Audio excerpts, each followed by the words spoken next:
Kamusta mga kaibigan? Welcome to Josh Friends, where faith meets friendship and inspiration is always within reach.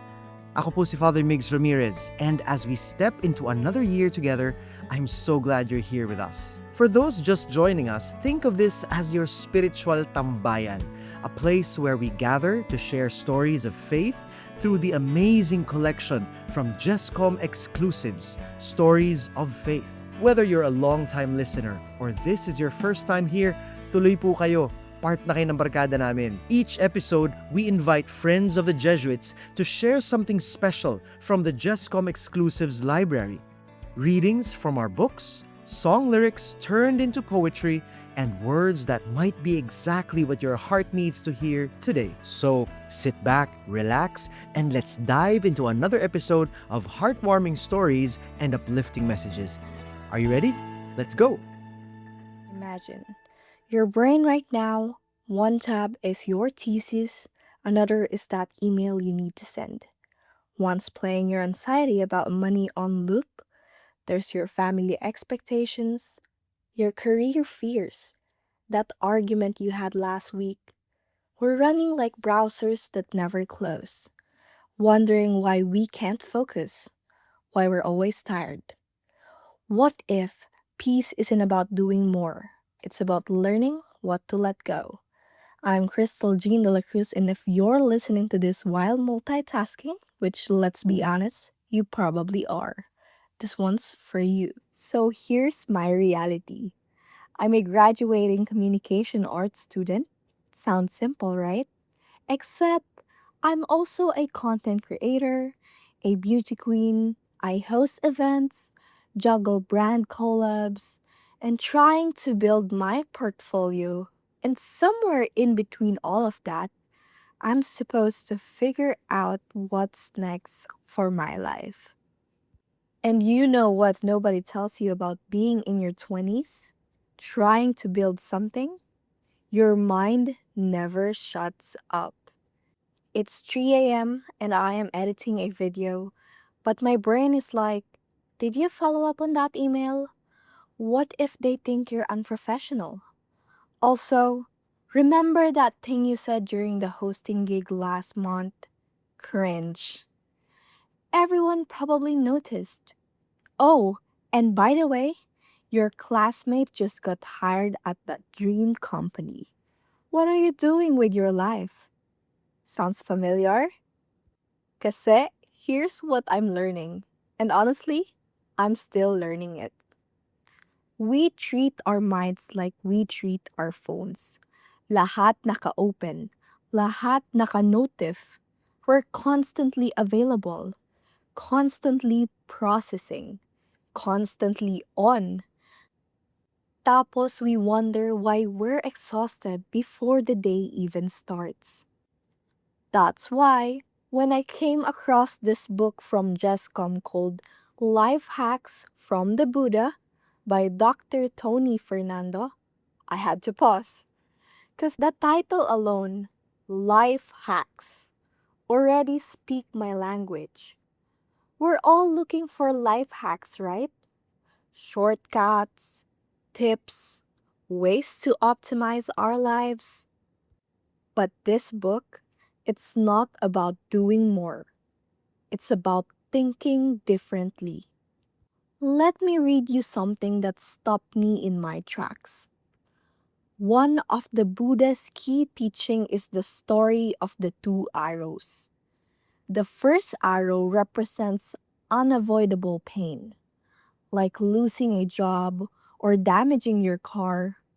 The second arrow is our mind's unhelpful reaction, blaming, overthinking, anger, catastrophizing. While the first arrow causes pain, the second arrow prolongs suffering. Grabe, di ba? That's life.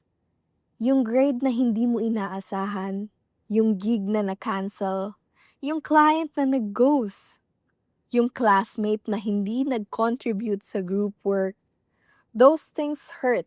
Totoo yan. Unavoidable. But the second arrow, that's us. That's me laying in bed, replaying a conversation from 3 days ago. That's me spiraling because one person unfollowed me. That's me thinking, I should be further along by now. I should have it together. I should. And here's the wild part. Dr. Fernando says we use the word should to create tension in our own lives. We're literally weaponizing our thoughts against ourselves. I see this all the time in my work. I'll host an event and it goes great. People are engaging, the energy is good, everything flows. But on the way home, my brain is replaying that one moment I stumbled over a word, the one transition that wasn't smooth. Never mind the 50 things that went right. My mind is obsessed with the one thing that didn't. And that's the second arrow. And honestly, I'm tired of shooting myself with it. The book talks about how our mind are irrational. We take our constantly changing thoughts too seriously. We make endless lists of desires that are never fully satisfied. We overthink until we've created entirely destructive mental spirals. Raise your hand if you ever had a full argument with someone in your head. Tapos in real life, wala naman talagang nangyari. Yup, that's what he means. But here's where it gets practical. And I love this. Dr. Fernando gives us 50 actual hacks, not abstract spiritual concepts, real, doable practices. One of the biggest ones, mindfulness. And no, it's not just about meditation or breathing exercises, though those help. It's about observing your thought patterns, recognizing when your brain is spiraling, seeing those stressful, angry, anxious thoughts as what they really are. Temporary, like soap bubbles. They come and they go. Kasi here's what I realized when I was taking my Dale Carnegie course on effective communication. You can't communicate well with others if you can't communicate well with yourself. And most of us, we're terrible at it. We don't listen to what our minds are actually saying. We just let the noise run wild. Another hack that hit me, ungrasping, holding your ideas lightly. This is hard for me kasi I'm a communication arts student. I literally study persuasion, messaging, making people believe things. But the Buddha's teaching here is wild. It's not just about abandoning your beliefs. It's about not clinging so tightly that you can't make space for anyone else's perspective. How to stack dishes, how to edit a video, which brand to work with, how to build a career. We grip these opinions like our lives depend on being right. And in the process, we create conflict with others, but mostly with ourselves. What if we could just hold things more loosely? Test ideas, stay curious, be wrong sometimes, and be okay with it. There's also this powerful section on causing no harm, especially through our words. And as someone who works in content creation and hosting, this one stays with me. You can be mindful, you can be self-aware, pero kung your words or actions are harsh, peace will stay out of reach. I think about the comments I see online, the way people tear each other down over nothing. The way we talk to ourselves in our own heads. You're not good enough. You're behind. You messed up again. If we wouldn't say it to a friend, why would we say it to ourselves? And then there's generosity, which Dr. Fernando calls open hearted letting go. It's not just about giving money or things, it's about giving your attention, your presence, your time. Because when you are generous, you step outside of self absorption. You connect, you breathe. I've experienced this firsthand. Some of my best moments this year weren't when I landed a big gig or got a brand deal. It was when I helped a classmate prepare for their hosting audition, when I took the time to actually be present with my family instead of scrolling, when I stopped performing and just show up. That's generosity, and it benefits you as much as anyone else. Look, I'm not gonna stand here and pretend I have it all figured out. I don't. I'm still learning how to close some of those mental tabs. I still catch myself with the second arrow in my hand, ready to shoot. But what I'm realizing and what this book is teaching me is that clarity doesn't come from having all the answers. It comes from changing the way you hold the questions. You don't need to be perfect. You don't need to have it all together.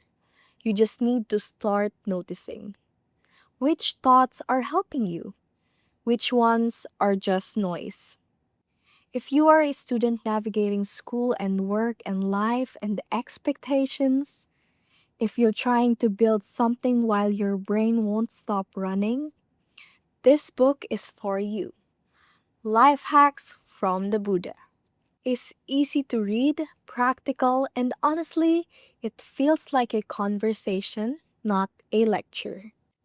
And if you want to go deeper, if you're looking for something rooted in Christian spirituality, Jascom also have Love Him Even More by Father Joseph Laramie SG.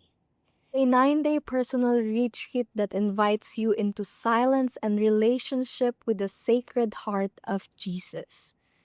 Iba yung peace na nakukuha mo when you actually create space to listen, not just your thoughts, but to what God might be saying in the quiet. There's also Imperfect Leadership by Father Antonio Moreno, a book that asks one question that won't leave you alone. Are you willing to be led? Because sometimes the hardest part isn't knowing what to do. It's surrendering control and trusting the process. These books aren't just New Year's resolutions.